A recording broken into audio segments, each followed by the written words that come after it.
So you're considering moving to Charleston, South Carolina, but first you want to understand the pros and the cons, the good and the bad, and just all of the considerations and potential challenges that Charleston has to offer so you can really make an informed decision. Well, if this sounds like you, then stick around because I'm going to be sharing with you my top 7 pros and cons of living in Charleston, South Carolina. Charleston has consistently been ranked by the media as one of the best places to travel to live, and it's actually been ranked at least 10 times by Travel and Leisure as the best city in the entire United States. But is Charleston really all it's cracked up to be? That's exactly what we're talking about in this video, so stick around to find out.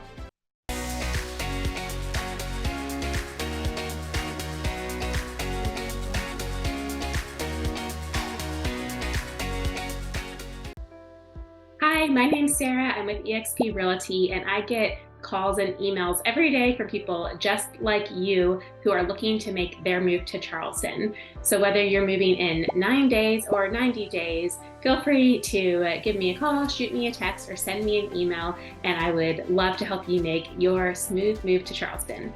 If this is your first time to the channel, please subscribe and tap the bell for notifications so you can be the first one to know about all the things going on here in Charleston. So let's go ahead and dive into the pros first.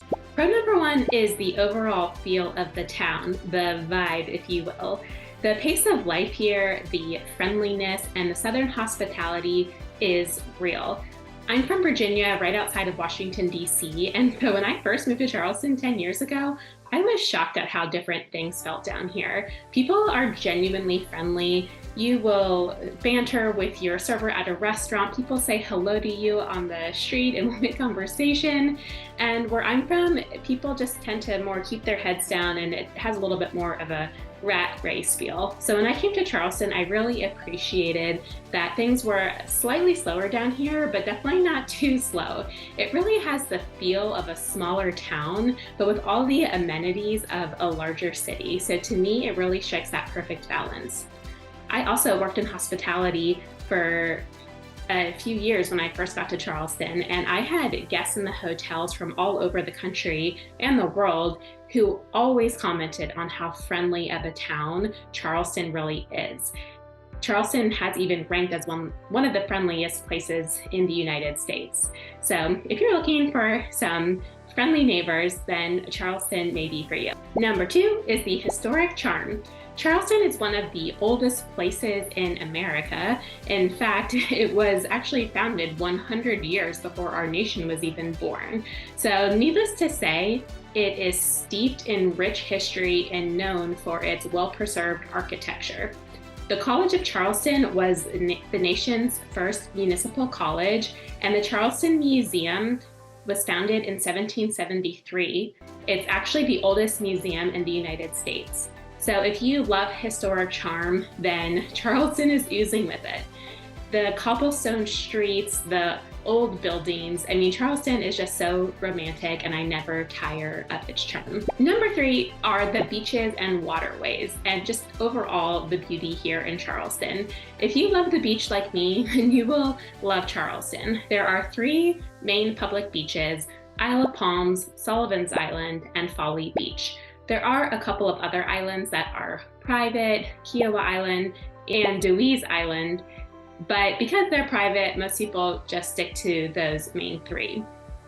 The beach is just known to be calming, and if you love to be out on the water, maybe you like to kayak, maybe you're into boating.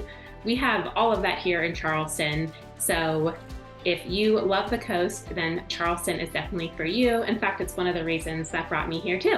Pro number 4 about Charleston is our diverse economy. So one thing that people look at when it comes to the housing market is how strong is the economy? Does it depend on any one factor or one business, or does it have a lot going for it? And here in Charleston, we definitely have a lot going for us. Not only do we have all of the tourism for the history, as well as the tourism for the beaches and all of the coastal communities, but we have the U.S. Department of Defense Joint Base here, which supports 90,000 plus military, which is Charleston's largest employer. We have Boeing here, which is the largest manufacturing exporter in the United States. And in fact, 75% of all airplanes in the sky right now were manufactured by Boeing. We have a very large healthcare industry here with the Medical University of South Carolina, MUSC, Roper St. Francis, and Trident Health, as well as some very large names that I'm sure you will recognize, like Walmart with the new distribution center out in Ridgeville near Somerville, and Volvo and Bosch, just to name a few. Pro number 5 about Charleston is that we have one of the best restaurant scenes in the whole country. No matter what kind of food you want, we've got it here in Charleston. Of course, we're mostly known for Southern cuisine and seafood. Oysters are huge here, as well as Southern specialties like shrimp and grits, or fried green tomatoes, or pimento cheese. We have amazing culinary scene. In fact, you could eat at a different restaurant every single day for a year downtown and not have to repeat yourself. There is just so much to explore here. I'm a foodie, so I love that about Charleston. And even when you're out in the suburbs, you still have plenty of great options to choose from.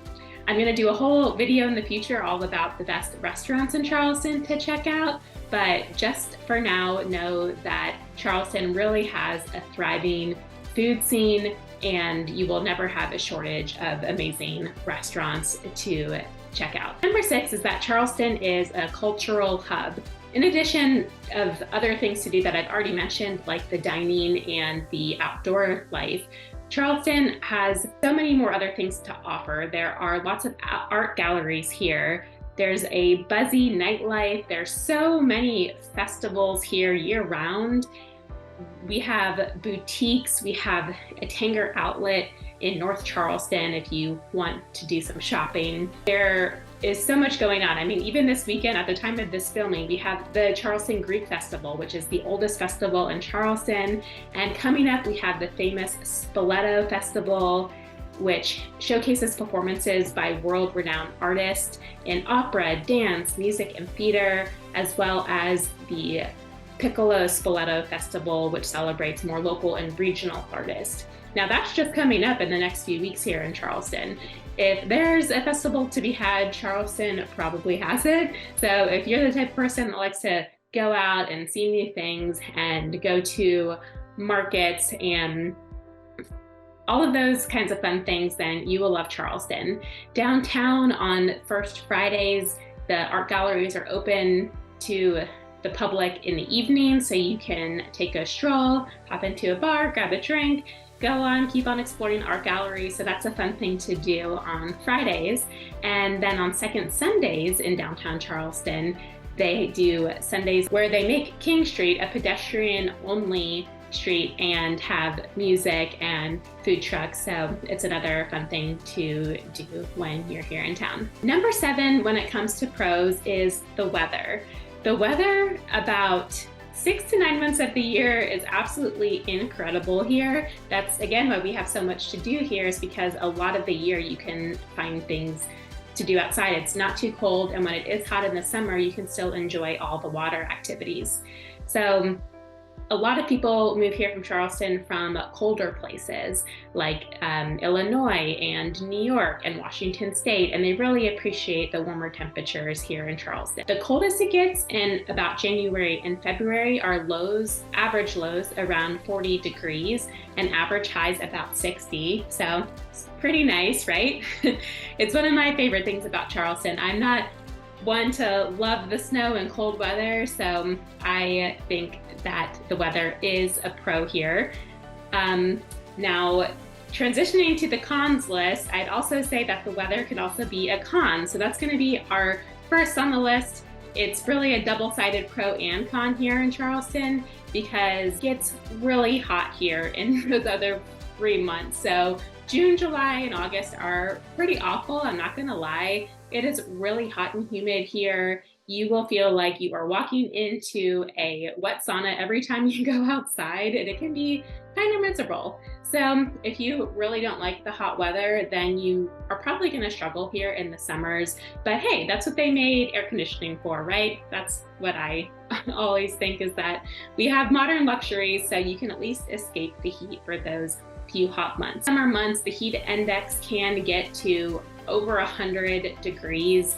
It's really not uncommon for it to reach or exceed 105 degrees Fahrenheit during these prolonged hot and humid periods in the summer. So just be prepared.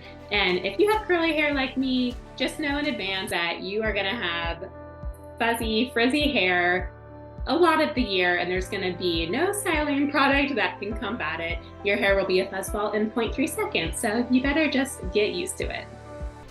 Even though the weather can be a con, I do believe that it is mostly a pro, since it is so mild most of the year and so many months. It's really like a dream in Charleston. Number 3, when it comes to one of the cons about Charleston, is that it's gotten pretty crowded here over the last few years. Because it's such a desirable place to live, the secret got found out, especially once COVID started, and people have just been moving here in masses. Charleston was actually the 4th state in the US for the largest net domestic migration gains, right behind Florida, Texas, and North Carolina. So in 2022 alone, we had over 84,000 people move here for a 1.7% gain in population. Now that's the whole state, so there are some other popular places of South Carolina like Myrtle Beach and Greenville and Columbia. So not all of those people came to Charleston, but still a lot of them did, and it's continuing to have more of a net gain than a net loss. So with all of these new people moving here, it's really been a strain on some of the infrastructure, and our roads can't really handle it. Traffic has gotten pretty bad. Now, I'm from DC, like I mentioned, and when I first came to Charleston 10 years ago, I did not think the traffic was bad at all, and people complained about it. I thought it was kind of funny because DC is one of the worst in the whole country as far as traffic goes. So it's all relative. It really didn't feel like, bad to me at the time. But even I will admit that the last couple of years it has gotten very congested. And because we have so much water here and so many bridges, there's just not always an opportunity to expand or to grow because the land is already developed. So it makes growth very challenging for us. Also, because we're a touristy town, we do have an influx of tourists most of the year now. January and February are definitely our slowest years for tourism, but with spring break and then summer and then fall breaks and holidays, we do have a lot of tourists downtown and in the beach communities. So if you get really tired of having tourists in your town, then that would be something for you to consider if you're going to be living here year-round. So this leads me to number 3 on our cons list, which is the overall infrastructure. I've just touched on it, but really we don't have the roads here to meet the population. The roads that we do have sadly been ranked some of the worst in the United States. Out of all 50 states, South Carolina has often ranked last or in the bottom 10 states as far as roads, just with our potholes and the driving conditions. So add more people to that, and it's really not a good mix. However, they have committed to investing $2.7 billion in coming years to some projects like in general improvements and widening the roads. So it's something. I still don't know that it's really going to be enough to compensate. So it'll be interesting to see what continues to happen as Charleston keeps growing at this pace. The public transportation system in Charleston is not as developed as in some larger cities. We have a bus system, but we don't have a metro or trolleys or trains or anything like that. So it can be very hard to get around if you don't have a car, or for students. Downtown is pretty walkable because it's small, but other than that, you really do mostly need a car to get here. And the public transportation, unfortunately, is just not nearly as convenient or as extensive as many other major cities. In the list of cons is affordability. So unfortunately, the average Charleston resident earns less than the average American. However, at the same time, the overall cost of living here in the region is higher than the national average, according to US News and World Report. So like everywhere in the last few years, home prices have absolutely skyrocketed, but the wages here haven't gone up to compensate for that. And the prices as far as houses in Charleston are a little bit more insulated and aren't expected to drop as much as other parts of the country due to a lot of the factors I've already been explaining today, like the tourism and the strong economy and just the overall desirability of people wanting to be in Charleston, as well as the low inventory that we've been experiencing nationwide. So it just has been affordability has gotten harder and harder over the last few years. Charleston's median home sale price is 31% higher than the national average. That's just really enormous, especially given how low wages are.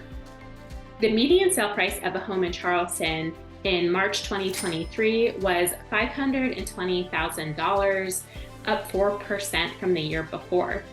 The median sale price per square foot is $299. Now that's going to vary widely depending on what suburbs you're in, what neighborhoods. We have many parts of Charleston where the median is much higher, like downtown and Mount Pleasant, but then we have some places where it's a little bit lower, like Summerville and North Charleston. So you can definitely find what you're looking for here, but just know that overall the prices are going to be higher than maybe some of the other areas that you're looking to move. Now, our real estate property taxes here are lower than in a lot of other states.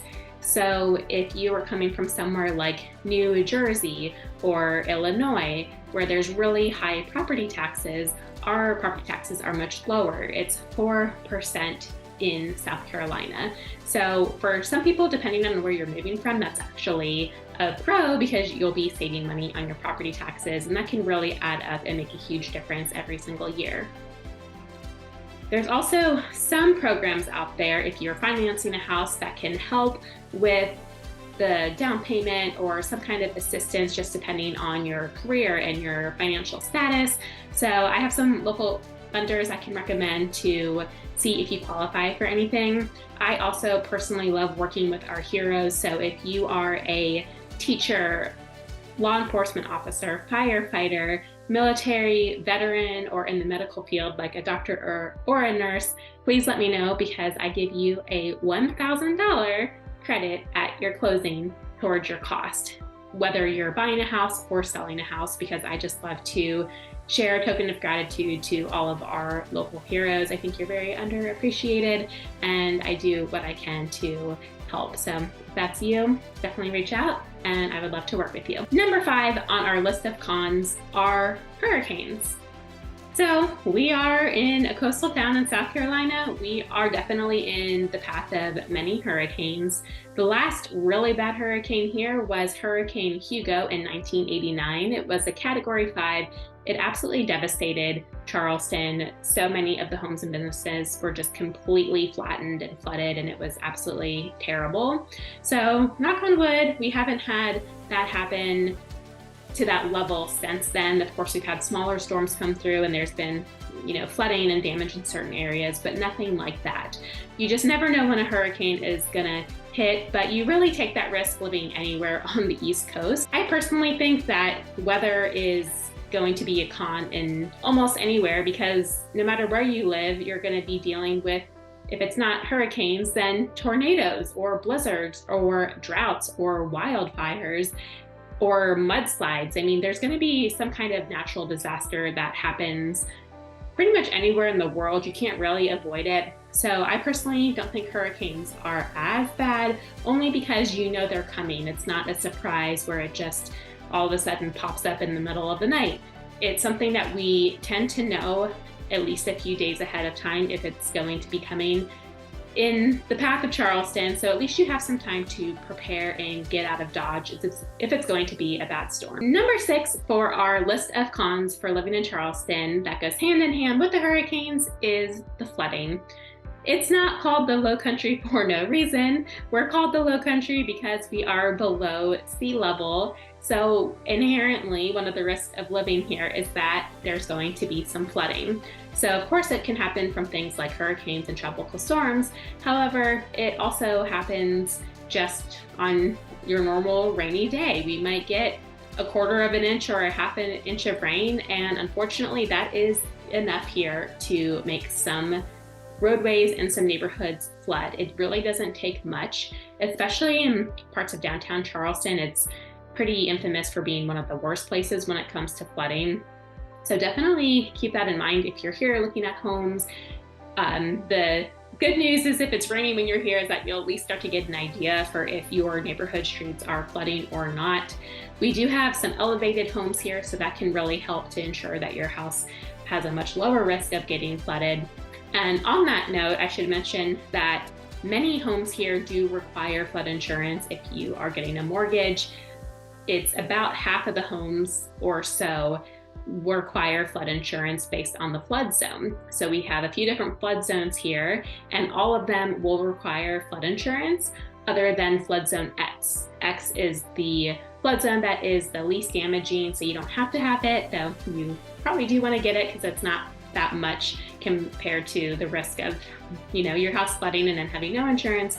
But the lender won't require it unless it's a flood zone AE, VE, or A. So just keep that in mind if you're looking for homes here too, that you'll definitely want to take it into account, both how your house sits in the lot as well as what flood zone it is, and your realtor can help you with that. And then wrapping up our list here, coming in at number 7 for the list of cons in Charleston is the overall education system. So sadly, South Carolina tends to rank in the bottom when it comes to our public schools, and that's statewide. So it's going to vary widely in different towns and different counties here in South Carolina. Locally, our top ranked counties when it comes to education, according to sites like niche.com and some others that I'll link below, the best ranked ones are Charleston County and Dorchester District 2, also known as DD2. That district is out closer to the Summerville area. Charleston County is a pretty big county encompassing many different suburbs, but Mount Pleasant tend to be known as one of the best places to live as far as the schools, according to a lot of locals here, and again, a lot of the ranking systems. So if that's really important to you, please do your own research and figure out what part of town you want to be in for your family. We of course have a lot of private schools here, as well as charter schools and magnet schools, which are by application. So those schools tend to rank well, but there's no guarantee that your child will actually get into them, since they can be pretty competitive. You may even want to reach out to some local schools in advance and come visit while you're here. Some schools have just gotten so full so quickly because, again, of all of the population moving to Charleston, that some of even the new high schools have gotten filled to the brim almost immediately, that now they're having phase-ins or waiting lists. So just be sure, again, to do your own research on that so that you can not be disappointed when you get to town and you'll know exactly what you can expect. Now, despite all of the cons we just went over, I still love Charleston. I think it's an amazing place to live, and the pros definitely outweighs the cons for me. So if you think that's the case for you too, and you'd like to move here, then please reach out. I would absolutely love to help make your dream a reality. All of my contact information is in the description below, and I hope to see you around town.